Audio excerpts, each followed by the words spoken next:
Hi, it's your girl again, Nurse Oni. Welcome to my YouTube channel. If this is your first time coming across this channel, make sure to subscribe, comment, and share this video.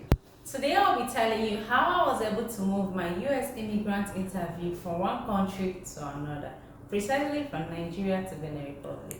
This video is beneficial to anyone who is already in the process of migrating to the US or someone who intends to do that in the future. Before you can think of moving your case from one country to the other, your case should have gotten to the MVC stage. Before your case gets to the MVC stage, it would have passed through the USCIS stage, which takes like a year or two to get approval, depending on what your agency filed for you, premium or regular.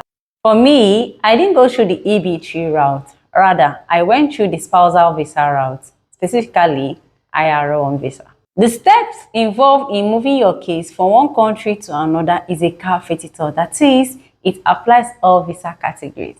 Like I said earlier, if your interview hasn't been scheduled, it's likely to be at the MVC state, but if it has been scheduled, it's at the US Embassy or Consulate. First is to choose the US Embassy or Consulate you want to move your case to, but you need to consider the country in which you're moving your case to.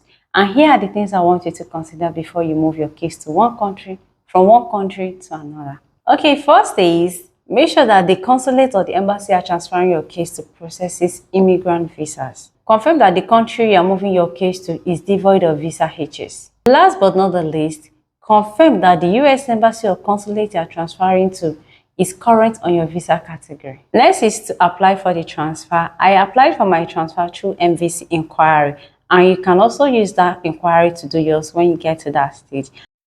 On the transfer request, you're expected to fill in your name, the case number, your email address, the new embassy location, city and country where it is located, and the reason for the transfer, which can be health issues, security reasons, or backlog from the country you're transferring to.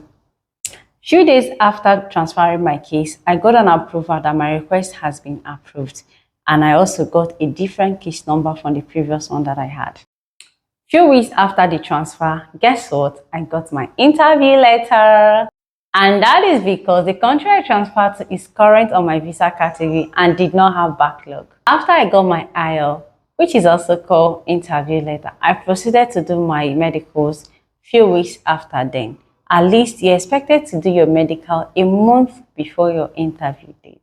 After choosing the country I want to transfer my case to, before I transferred it, I have to get legal documents showing that I'm legal resident in Cotonou, which are the permanent residence and the consular ID, which I got from the Nigerian Embassy in Cotonou. Some people will ask, did I see my medical result before the interview? Was I giving the result? Yes, I was giving the result. I went to pick my result a day before the interview date, and already they sent my result to the embassy some weeks before my interview. And the next is my immigrant visa interview. In my next video, I'm going to tell you how my immigrant visa interview went.